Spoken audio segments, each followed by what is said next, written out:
Hey, this is Justin, aka Retro Rhythms. I wanted to make a video talking about the music career of a lady whom I feel is very underrated. Unfortunately, she passed away in 2015. She was most prolific during the 1980s.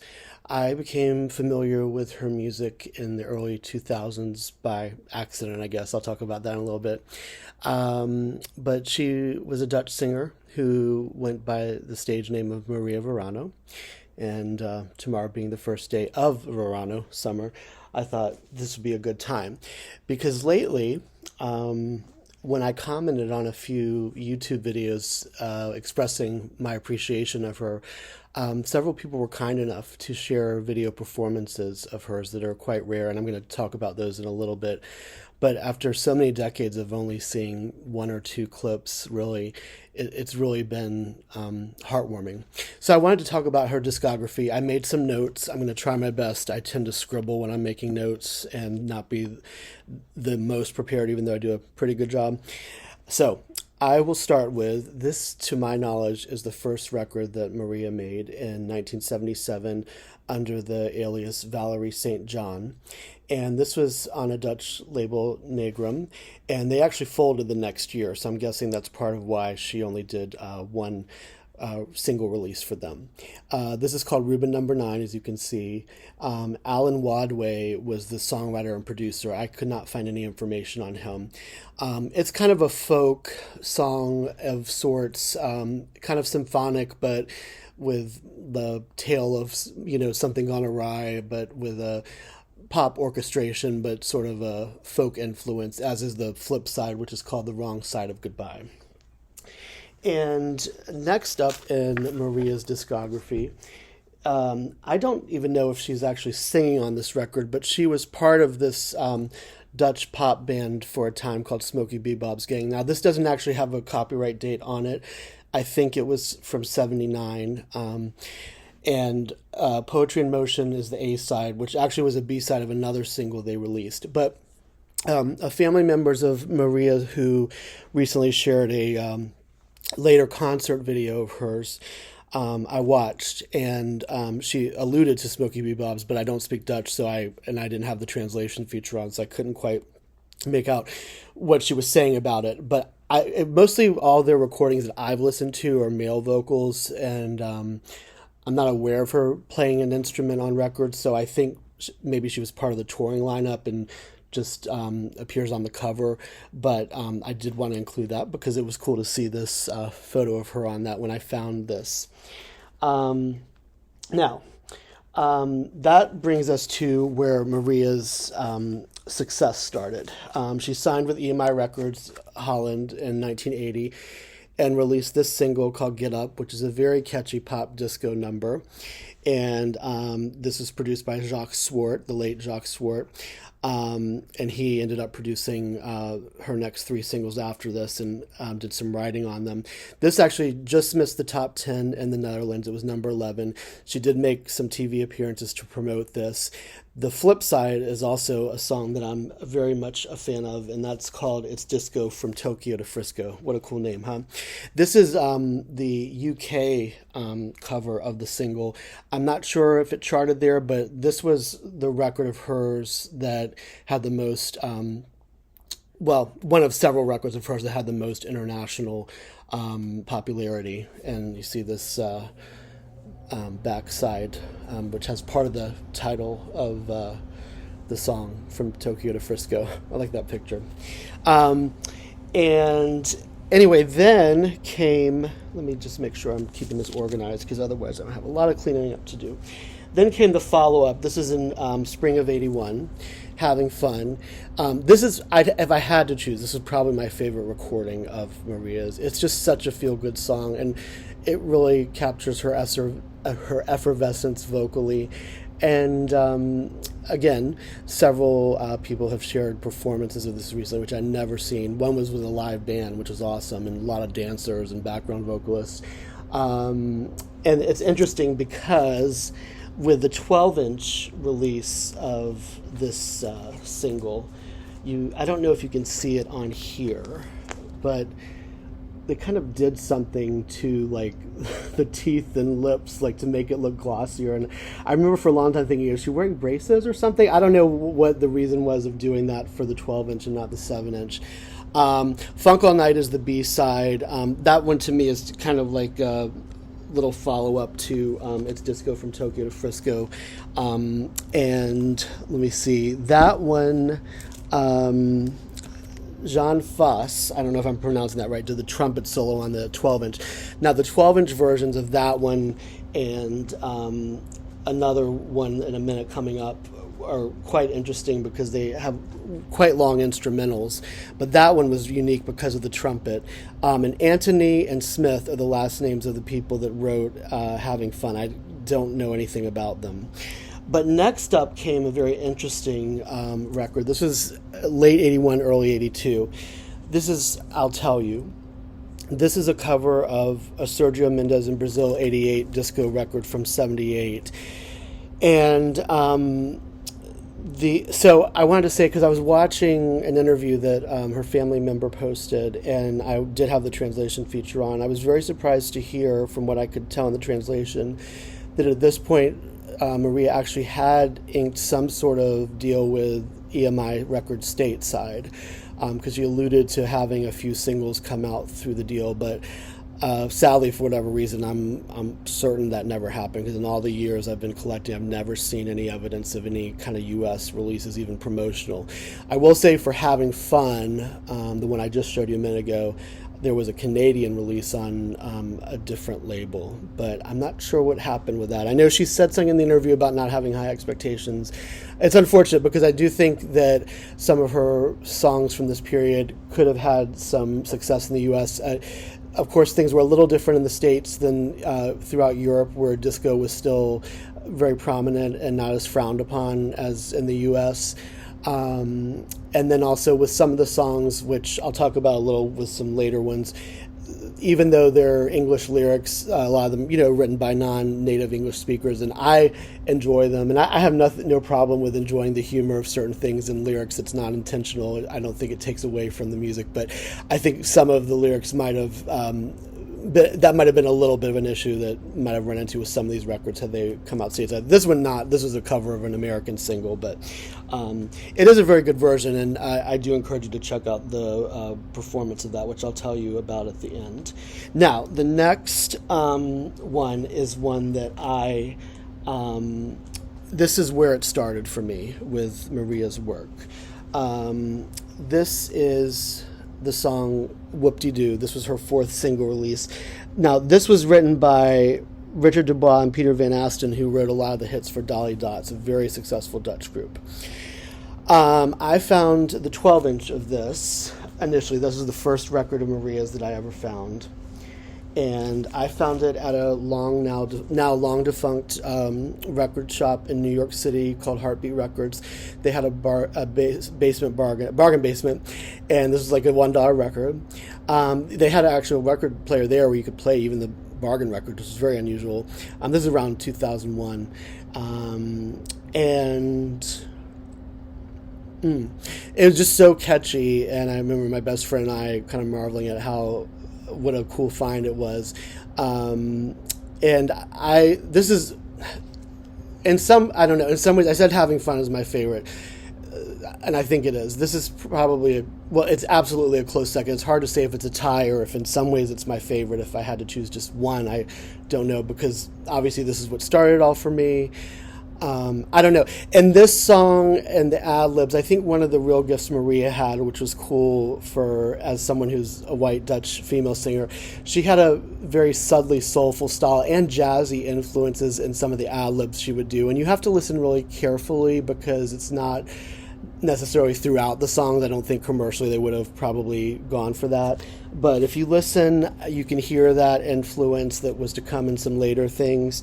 And I did forget to mention on Having Fun, the one before that I showed you, I'll Tell You, the B-side called Best of My Love was written by a guy named Michael Rick, who was from a German beat band in the 60s called the Beethovens. And it was actually first recorded by a German studio group called Heat in 1980. And it kind of took the basic idea rhythmically and in a few other ways of the emotions, but it's in a very different melodic pattern. The arrangement on Maria's is very similar to the Heat one, sans an electric guitar. But that brings us to, this was actually a single that, well, Get Up was the first song of hers I ever saw a performance of, but this was the second one. This is called Cool It, from 1983. This is her final English language EMI release.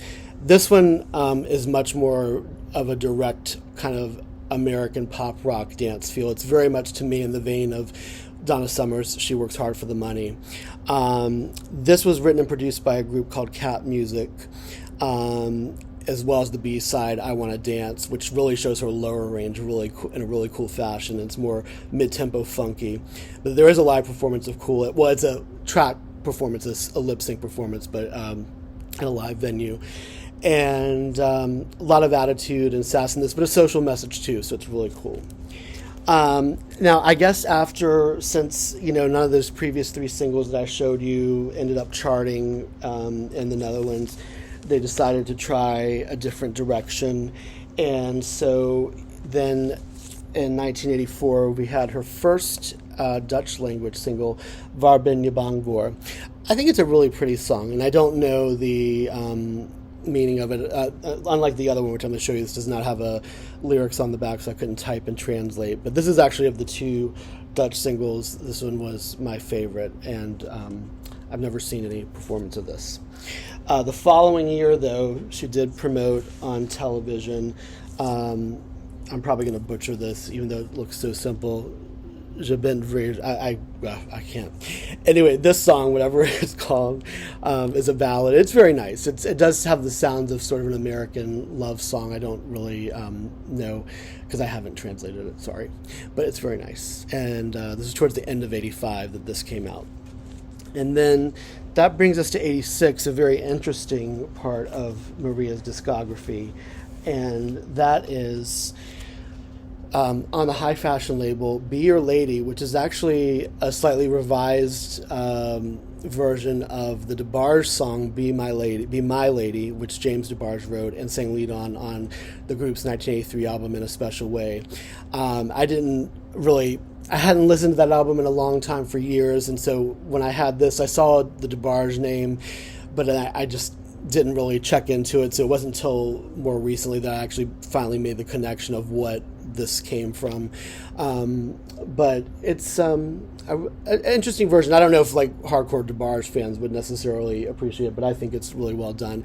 The B-side is actually a unique song to me, that, again, by a mysterious writer, and this is oh gosh, I forgot to write it down, but it's called Tease Freak.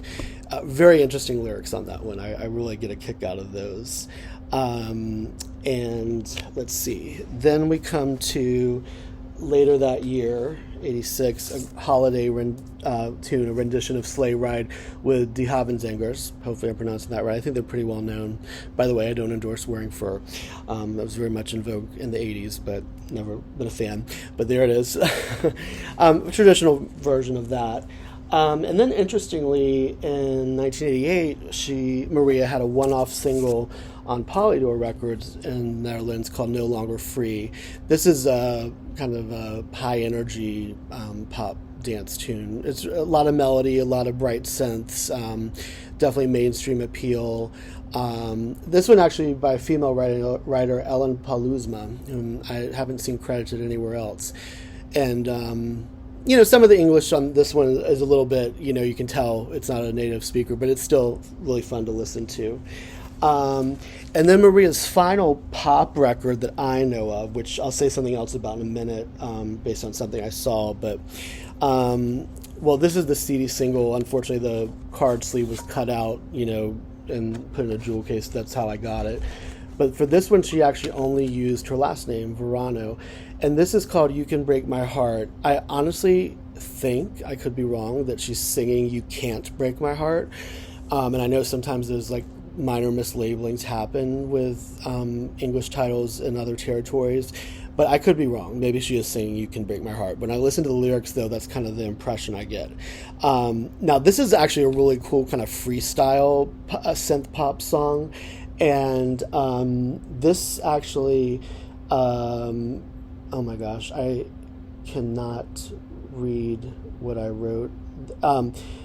The Some of the people that were involved in this were part of a Dutch band called the Time Bandits, which was like a synth pop band, I believe. And I don't, let me see actually. Hidding, Hidding is the last name, but I forget what the full first name is. We Own the Night is the B-side, and really atmospheric, not a lot of vocals, but really like smoldering, like sexy kind of subtle vocals on that. Just so you can see a bigger picture of it, here is the actual 12-inch of it. And this was on a label called Friends Records, distributed by CNR. CNR I know from a lot of Dutch releases. Friends, I don't know if that was just an imprint. I forgot to look that up. Now I'm going to show you a few things from my archives different than the records in a minute, but I just wanted to touch briefly on, like, so to my knowledge, she didn't actually release anything else for a decade, and that is to say that beginning in 1998, she had several singles and an actual album, which I'll show you in a minute, a Spanish language album called Mi Fiesta Latina. This, I believe, was the first single, called Cantonero de Cuba. And then the second one is Viviendo Nuestro Amor. These were recorded for a label called Tyrolis, which is an Austrian label known for world music, folk music, things that, even polka. There you can see the cover. My favorite on this is a song called Coco Loco. I know a couple of the songs on here are like traditional songs. I don't really know a lot about the others, if they were originals or renditions. I can tell you the arranger, Victor Hugo Echeverria, and a group called Los Trovadores Sudamericanos did like guitar and harp and different instruments. Most of the musicians on here are Hispanic, at least by name. There was one German-sounding name of the musicians on drums. But this came out in 98, 99. And to my knowledge, it's the last recording, like, release that she made. And so that brings me to show you a few things from my archives and talk about a little bit more. This is a publication, Hitkrant, from the Netherlands, and in this particular issue from 1981, let me just see if I can get this properly here, we have a nice poster of Maria there, similar to that UK cover of Get Up from that same photo session. And there's like a little, I don't even know if you can see that little photo of her there. So that was cool to come across this many years ago. Most of this, I'll talk a little bit more about it. Most of this I got many years ago. This other edition from a few months later is kind of cool because it has like sort of a fashion spread of Maria, like, and I guess it's supposed to be some different American styles of fashion, like in different settings. So that was kind of cool. And then in this magazine, which I don't know, I'm sure this was really popular because there seems to be a lot of issues of it, but this Dutch publication, Story. So this one from 87 has some really nice pictures. I need to translate these articles, but this is a photo similar to the used on the Be Your Lady single, and her hairstyle similar there. And then again in 87, actually this is one I should really translate because this looks nice. I can tell it's about mother and daughter. I'm pretty sure that's Maria and her mom there. And then in 89, this one I really should translate because I really am curious if I would get any insights. This one seems to allude to her recording a different single than the one You Can Break My Heart, because it's different people's names that are mentioned. But I guess you see her there in the studio and working out. I don't know if that was just rehearsing or supposed to be for a video. I don't know of her having done any music videos, by the way. If there are, I'm certainly not aware of them. But I want to mention before I forget, and then I do want to say a few other things about Maria. the channel's Nookster Studio, Noukster Studio. That's the relative of Maria's that's been posting some archive footage from her personal collection. First Class Music Channel, which is the one that first, when I commented, because this YouTuber put up a live performance of another famous Dutch artist who unfortunately passed away as well, Roxana, performing with Maria and another performer of, I think it was You Can't Hurry Love. But I commented, and then he shared what else he had from his archives, including that a live performance of Having Fun that I mentioned, and another well, I can't remember right now exactly who did what, but that one for sure. And I'm very grateful. So thank you, First Class Music Channel. 70 through 90s, like 70-90s video clips, which is the one that put up the performance of Cool It several years ago. Thank you. Because that was like, even though I'd seen performances of Get Up, I think Cool It, I'm sure was something that to Maria was a little bit more probably what she wanted to do. And it was, even though it was a lip sync performance, it was an outdoor venue, really kind of fun. And then I wanted to mention this channel. I haven't had personal interaction, but Disco 82, which has been up for a long time, because starting, not too long after her passing, they really started posting all of her recordings. And, like I said, I first came across Whoop-De-Doo in 2001, and by the mid-2000s, I had all of her records in my collection, with the exception of the Valerie St. John one, which took me a bit longer to find. I don't remember exactly when I got that one and that Smokey Bebop's Gang, but like the Dutch records, all the English language ones of As Maria Verano, and even the Spanish language, those were things I found pretty early on, because a lot of you that subscribe to my channel know I'm a very dedicated collector, and once I get into an artist, try to be very thorough. But I wanted to thank those channels, and I encourage you to check out the video clips they have, because certainly it's been fascinating for me to see, the energy that she had on stage, which goes with the energy that, I've always heard on those records. And, she did pass away from cancer at 56 years of age. So, and I don't know, I read that she did commercial jingle work. I know she continued to perform, as that Nookster Studio shared a concert from 91 where she was doing everything from La Bamba to, oh gosh, I don't even remember, but a lot of different kinds of covers.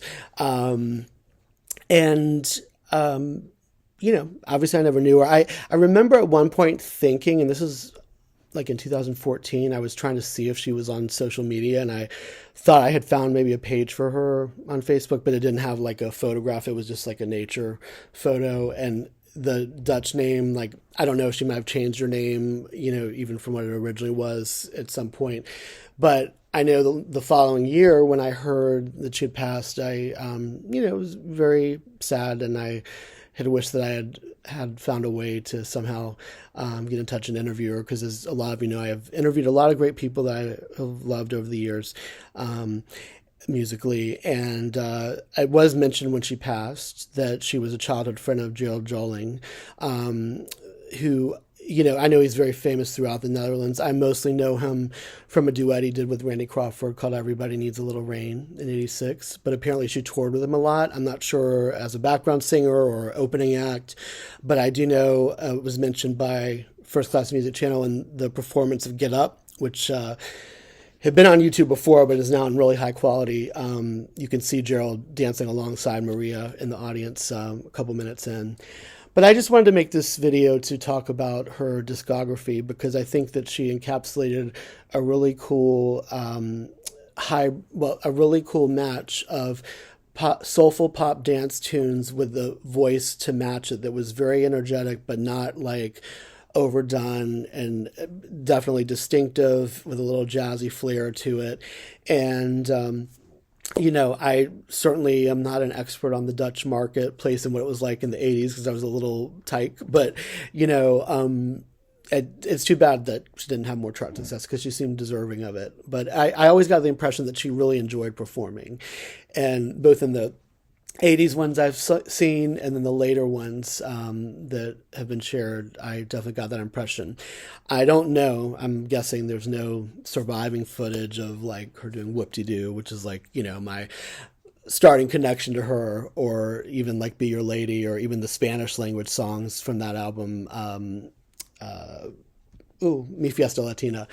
But maybe at some point some more will surface. But even if not, I'm really grateful to the people who have shared so generously, because when I took the time to comment on things about her, it really was a nice gesture, I thought, for people to take the time to share things. Because otherwise, I probably never would have seen them, because I think even in the Netherlands, she's not very well known. And so I don't think people would expect that, oh, if they put it up, people are going to watch it. But for those of you that have put that up and taken the time, I really thank you. Even if it's not got massive viewership, please know that you've touched this longtime fan, and hopefully this video will make a few more people interested. So I don't know what else to say, because again, I don't really know much about her story, but I know that her music has been a big part of my life for a long time, and it holds a very special place in the energy and fun that it's brought, the happiness through the songs. I think that despite the lack of commercial success, I thought EMI did a really good job of matching material that matched the vibrancy of her voice. And she seemed like a very persistent person, because basically, if you look at the 80s, she had a single out every year. Unfortunately, no album surfaced. I don't know if there were ever plans, but, that happened a lot in Europe, a lot of singles only, which, now we're back to worldwide a lot. Before someone puts out an album, it's kind of like it was back in the 50s and 60s here in the States, tons of singles. But, she seemed very perseverant and dedicated to her love of music. And I wish I'd had the opportunity to know her, but I'm really glad that her legacy lives on through her recordings and through these videos that are surfacing now. So thank you again to those channels I mentioned from the bottom of my heart, because music is my lifeline, and it can't tell you what a big smile it's brought to my face to watch these performances. So feel free to comment, ask questions. I'll let you know what I can. I will try to translate some of these articles at some point, but I just wanted to get this video done. And I know I'm babbling, but I sometimes it's really hard to describe concretely, someone who has a vast discography, but whom you don't know a lot about. And obviously they're, doing material written by other people, but it's still, even if it can't be said in exact words, it's still very meaningful. Okay? So take care. God bless.